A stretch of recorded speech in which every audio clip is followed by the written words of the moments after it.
Karena menyangkut umumnya pada wanita. Apa itu? Yaitu kelainan kulit pada obesitas. Nah, penyakit ini tentu adalah suatu penyakit yang tidak disukai ya, obesitas ini, namun susah. Nah, apa yang disebut dengan obesitas? Obesitas adalah suatu penumpukan lemak di jaringan adiposa, atau bisa dikatakan dengan berat badan lebih dari 20% dari berat badan normal yang sesuai dengan tinggi badan dan juga usia. Obesitas di sini itu adalah di mana adanya akumulasi lemak secara abnormal ataupun berlebihan.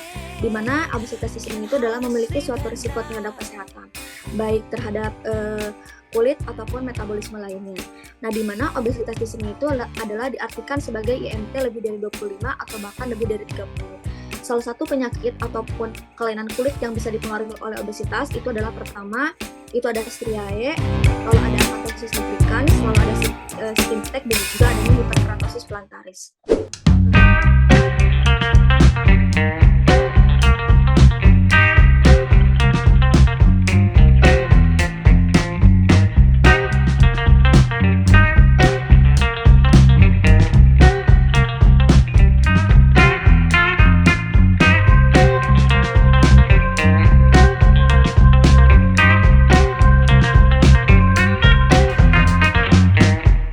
Assalamualaikum warahmatullahi wabarakatuh.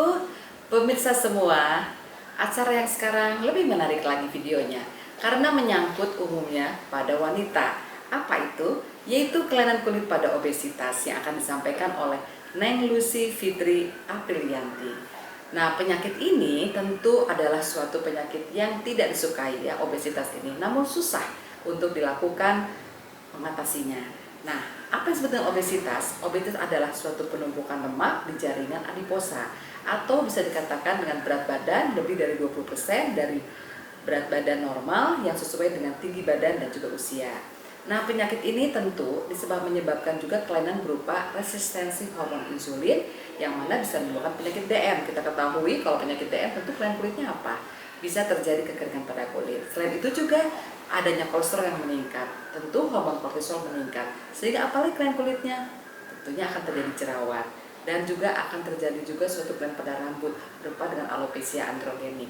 Dan selain itu juga pada orang obesitas tentu karena kelainan kulit yang cukup besar dan tubuhnya besar, tentu banyak juga penyakit-penyakit yang berhubungan dengan dermatitis atau penyakit infeksi, bisa oleh jamur atau bakteri, terutama mengenai area lipatan. Dan yang tidak disukai lagi apabila dia kurus, tentu menjadi stretch mark, atau bisa juga adanya selulit, jadi adanya penumpukan jaringan-jaringan lemak di suatu tempat yang tidak disukai, tampak kulit tidak rata. Baiklah, untuk yang ringkasnya ikuti aja deh ya, dari Neng Lucy Fitri Aprilianti, apa saja kelainan kulit tersebut, sehingga kita bisa menyimak dan mengetahui semuanya. Diikuti videonya. Baik, izin melanjutkan. Yang selanjutnya itu adalah referat saya yang berjudul kelainan kulit pada obesitas. Pertama, saya ucapkan terima kasih banyak kepada Dr. Ninden yang telah menyempatkan waktunya. Baik, next. Obesitas di sini itu adalah di mana adanya akumulasi lemak secara abnormal ataupun berlebihan. Di mana obesitas di sini itu adalah memiliki suatu risiko terhadap kesehatan, baik terhadap kulit ataupun metabolisme lainnya. Nah, di mana obesitas di sini itu adalah diartikan sebagai IMT lebih dari 25 atau bahkan lebih dari 30. Salah satu penyakit ataupun kelainan kulit yang bisa dipengaruhi oleh obesitas itu adalah pertama, itu ada striae, lalu ada akanthosis nigricans, lalu ada skin tag, dan juga adanya hiperkeratosis plantaris. Next.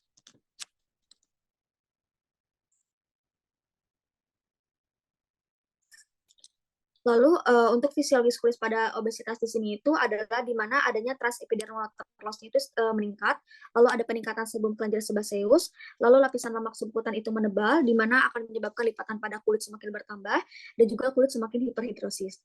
Lalu keempat, itu adalah adanya gangguan produksi kolagen, di mana itu adalah mempengaruhi penyembuhan luka yang lama. Lalu peningkatan tekanan pada kaki itu akan menyebabkan hiperkeratosis plantaris, dan juga adanya peragangan kulit dan juga luas kaki lebih meningkat atau lebih besar, dan juga kelembapan dan juga gesekan antara lipatan kulit itu semakin meningkat. Next.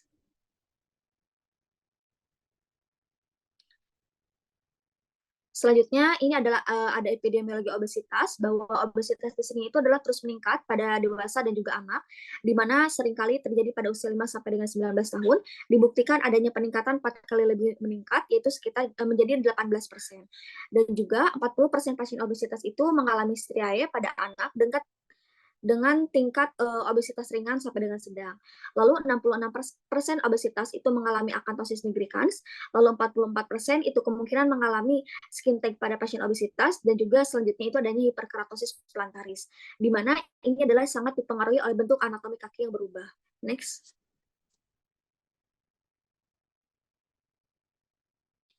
Lalu ada manifestasi kulit pada pasien obesitas, itu yang pertama adanya akantosis nigricans. Next. Nah, untuk akantosis nigricans di sini itu adalah di mana adanya kelainan pada kulit berupa adanya penebalan pada stratum spinosum dan juga ditandai dengan adanya kehitaman pada kulit. Epidemiologinya itu bahwa akantosis nigricans di sini itu adalah bisa terjadi pada semua usia, di mana lebih meningkat pada pasien dengan obesitas. Dan juga sering dikaitkan dengan adanya mekanisme dengan resistensi insulin, dan juga lebih banyak pada pasien dengan penduduk asli di Amerika, Afrika, dan juga Hispanik dibandingkan dengan orang dengan kulit putih di Asia. Lalu 7,1% dari 1.412 di Amerika ini mengalami akantosis nigricans, dan 7 sampai dengan 75% obesitas pada kulit hitam itu lebih banyak mengalami akantosis nigricans, yaitu sekitar 13,3%. Lalu pada kulit putih juga bisa terjadi, namun hanya sebagian kecilnya atau hanya kurang dari 1%. Nah, faktor risiko dari akantosis nigricans di sini itu adalah sudah pasti adanya obesitas. Kedua, bisa ada genetik, lalu ada idiopatik, dan juga obat-obatan. Next.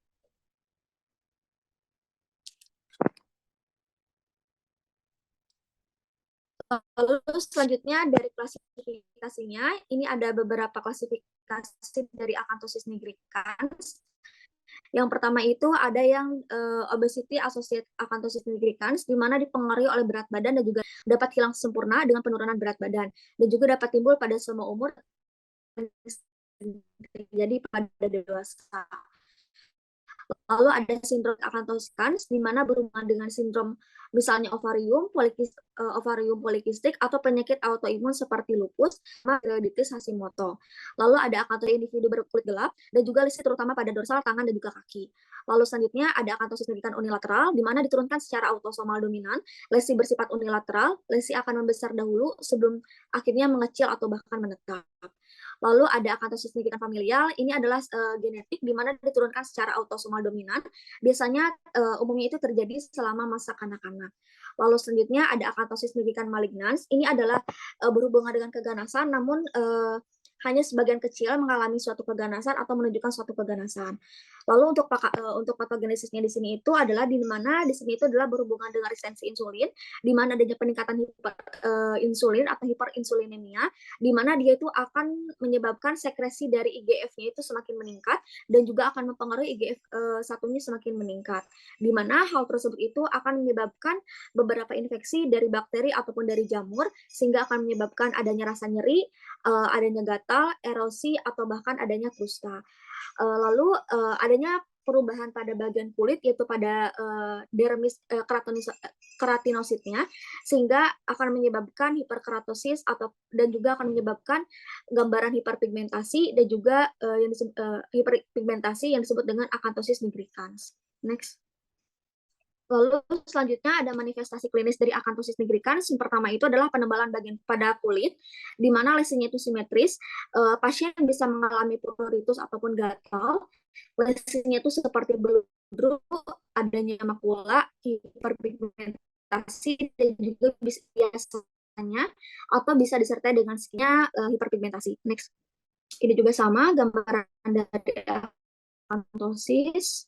Lalu untuk diagnosisnya, pertama itu adalah akantosis nigricans di sini itu adalah biasanya terjadi di tengkuk. Apabila iya, maka kita cek berat badannya, tinggi badan, dan juga sesuaikan dengan dilihat indeks massa tubuhnya. Karena akantosis nigricans di sini itu adalah berhubungan dengan obesitas. Jika lebih dari 27 atau berat badannya itu dengan tinggi badan 95%, dan selanjutnya kita cek gula darahnya.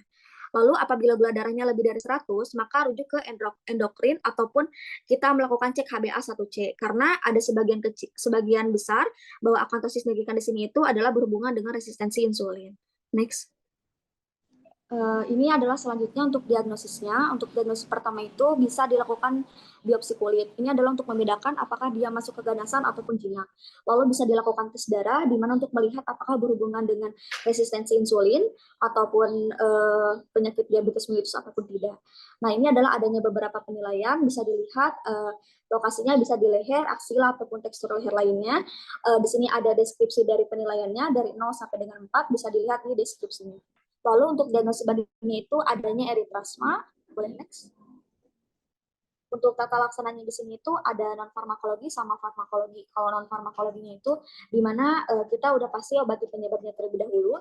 Jika dia disebabkan karena diabetes mellitus, berarti kita prioritaskan obati diabetes mellitusnya. Kedua, dianjurkan dengan menurunkan berat badan, di mana ini adalah berhubungan secara langsung dengan akantosis nigricans dan juga bisa menggunakan krim ataupun bahkan lotion.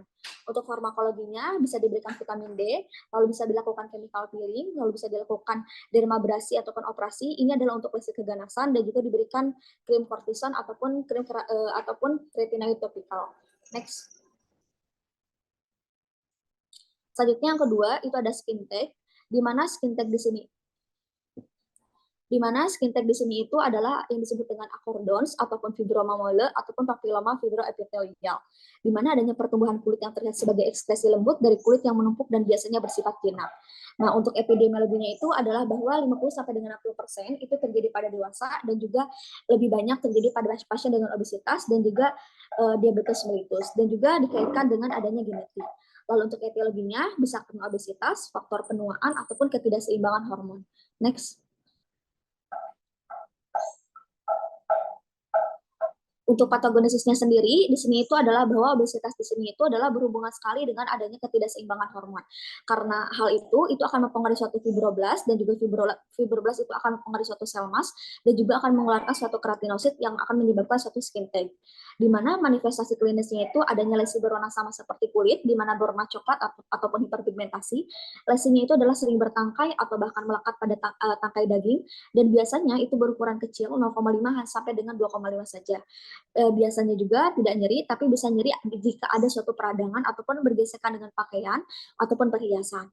Lesi juga biasanya berbentuk bulat dan juga lunak dan bertangkai, dan juga bisa disertai dengan adanya gatal, dan juga biasanya itu terjadi pada lipatan kulit seperti pada ketiak, leher, kelopak mata, dan juga selangkangan. Next. Ini adalah adanya beberapa manifestasi klinis di mana ada skin tag small, ada mid size dan juga large size. Itu adalah sesuai dengan ukurannya. Next. Ini adalah gambarnya skin tag dari skin tag ataupun accordons. Next. Ini juga sama.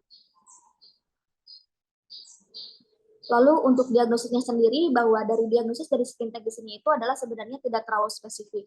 Bisa dilihat saja berdasarkan dari anamnesis ataupun pemeriksaan fisiknya. Next.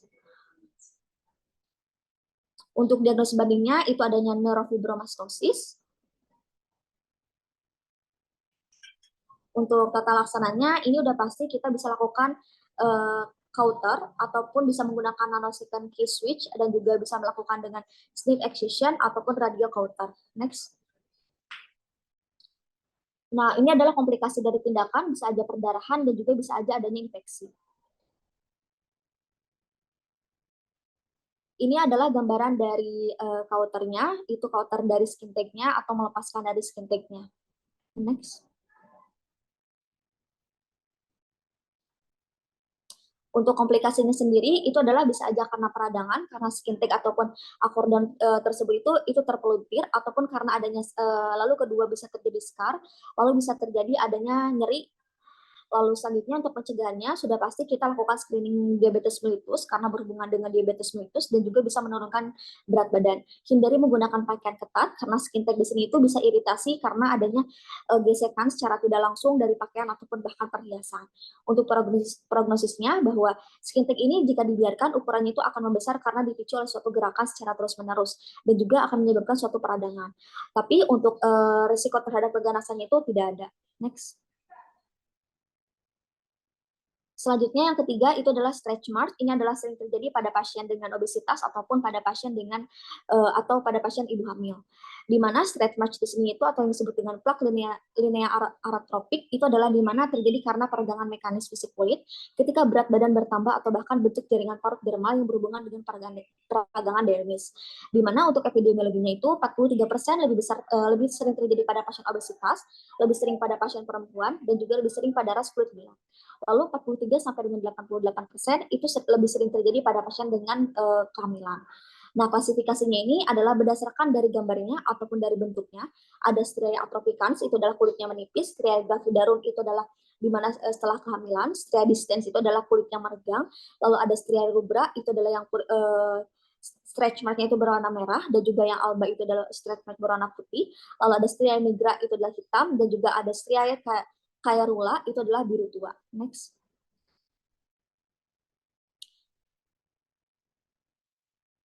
Untuk patofisiologinya sendiri, ini adalah melibatkan elastase yang dilepaskan dari sel mas dan juga aktivitas makrofag, di mana elastisme dermis itu diikuti oleh reorganisasi kolagen dan juga fibrilin serta perubahan struktur kulit dan juga faktor hormonal.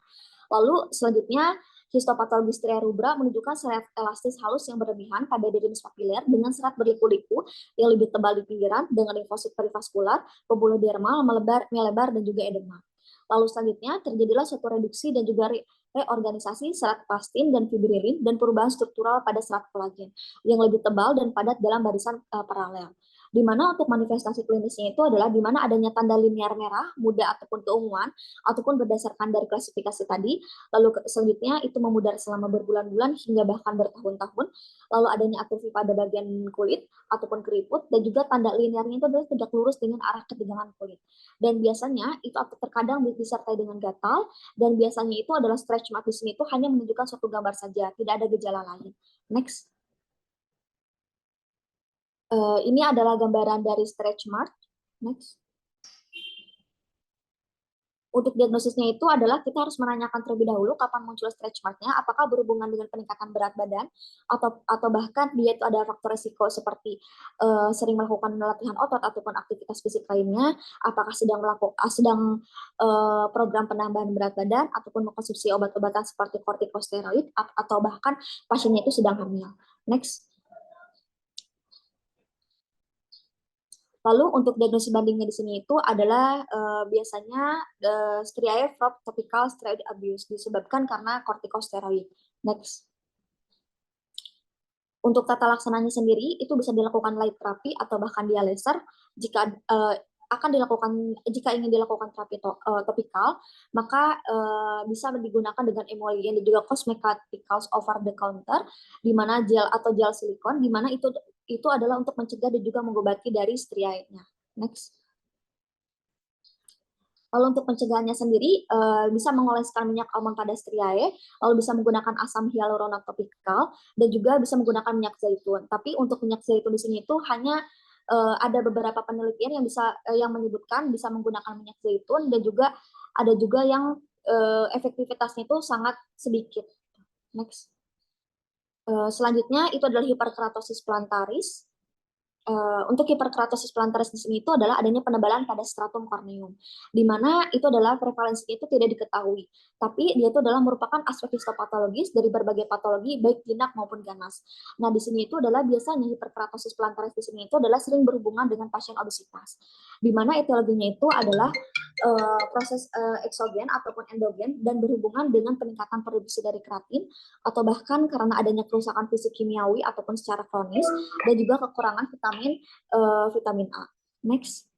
Lalu untuk klasifikasinya sendiri itu ada dua. Yang pertama itu ada ortokeratotik, di mana adanya penebalan pada lapisan keratin dengan pematangan keratinosit yang diawetkan.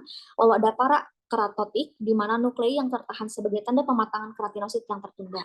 Nah, untuk patogenesisnya sendiri itu ada tiga, di mana kulit itu kan ada tiga lapisan, epidermis, dermis, dan juga hipodermis.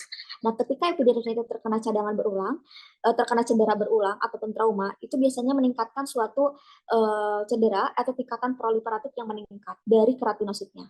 Nah, keratinosit di sini itu adalah cenderung menghasilkan suatu keratin dan juga bisa meningkatkan ketebalan stratum corneum sehingga terjadi hiperkeratosis plantaris. Next. Untuk manifestasi klinisnya sendiri, ini adalah dari biasanya itu terjadi pada kaki, di mana kulitnya itu seperti sisik ataupun biak kasar, bisa timbulnya ada lichenifikasi, bisa disertai dengan pruritus. Untuk anamnesisnya atau diagnosisnya itu, pertama kita sudah pasti lakukan anamnesis, di mana kita tanyakan mengenai usia pasien, riwayat keluarga, lalu paparan terhadap zat beracun, apakah dia mengkonsumsi obat-obatan, dan juga kita tanyakan pekerjaannya. Karena dari pekerjaan di sini itu adalah sering berkaitan dengan timbulnya hiperkeratosis plantaris, dan juga klinis pasiennya apakah ada gatal kah atau ada keluhan lain atau tidak.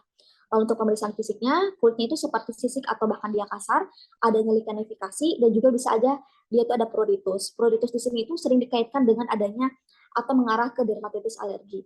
Untuk pemeriksaan penunjangnya itu kita lakukan skin patch test, di mana di sini itu uji tempel. Ini untuk mengetahui alergen yang menyebabkan pruritusnya itu apa. Next. Ini adalah gambaran dari hiperkeratosis plantaris. Next. Untuk tata laksananya, pertama kita harus melakukan perawatan kulit, di mana tujuannya itu adalah untuk mencegah kulit kering yang dapat menyebabkan kulit itu terkelupas. Di mana salah satunya itu bisa menggunakan sabun dengan pH kulit yang normal, lalu dengan pH kulit, lalu hindari mandi dengan menggunakan air panas, bisa menggunakan pelembab ataupun emolien, bisa melakukan sharp debridement, di mana untuk mengurangi tekanan dan juga jumlah hiperkeratotik, dan juga bisa melakukan Kissel blade di mana untuk melepaskan subatan keratin yang tadi, lalu bisa melakukan skin graft ataupun skin flap jika hiperkeratus itu benar-benar tidak bisa diobati. Lalu dapat diberikan kortikosteroid di mana bisa digunakan selama 1 sampai dengan 2 minggu. Lalu bisa diberikan inhibitor kalsinerin dan juga retinoid topikal ataupun bahkan combine treatment dengan laser, itu laser pulse dye ataupun laser Alexandrite 755 nanometer atau bahkan dioda lainnya. Dan juga yang paling penting itu adalah menurunkan berat badan pasien. Next. Untuk komplikasinya sendiri, ini adalah distress psikososial. Kenapa? Kenapa bisa terjadi? Karena pada pasien obesitas di sini dengan keadaan hiperkeratosis plantaris itu sangat berhubungan dengan distress psikososial. Karena lebih banyak memikirkan kenapa kakinya itu bisa terjadi hiperkeratosis plantaris. Untuk pencegahannya sendiri itu bisa memberikan edukasi mengenai hiperkeratosis plantaris, lalu pasien dianjurkan untuk merawat kebersihan pada kulitnya, dan juga bisa dianjurkan untuk menurunkan berat badan atau menjaga berat badan supaya tetap ideal. Untuk prognosisnya, ini hiperkeratosis sendiri itu dapat membaik jika melakukan pengobatan secara konsisten, namun bisa juga resisten karena tidak konsisten dalam melakukan pengobatan. Next. Nah, selanjutnya ini adalah kembali lagi ke obesitas, di mana beberapa penyakit yang dapat diperburuk oleh obesitas di sini itu adalah contohnya dermatitis atopik, psoriasis, interpterigo, folikulitis, dan juga yang paling sering itu adalah selulitis. Lalu untuk komplikasinya sendiri, ini adalah komplikasinya itu bisa mengenai beberapa penyakit, salah satunya itu adalah diabetes mellitus, dan juga bisa mempengaruhi berbagai penyakit kulit, salah satunya itu yang tadi yang 4 saya sebutkan, ada akanthosis nigricans, ada striae, ada stretch mark atau striae, lalu ada skin tag, dan juga ada hiperkeratosis plantaris. Next. Baik, ini daftar pustaka dari referat saya, sekian presentasi dari saya, terima kasih, wassalamualaikum warahmatullahi wabarakatuh. Nah, pemirsa tadi sudah diikuti ya, kelainan kulit pada obesitas itu apa saja. Tentunya sebaiknya kita jangan sampai obesitas. Kita harus lakukan program fat loss agar tidak terjadi obesitas. Silahkan videonya untuk di-share dan juga jangan lupa di-subscribe, like, dan komen. Wassalamualaikum warahmatullahi wabarakatuh.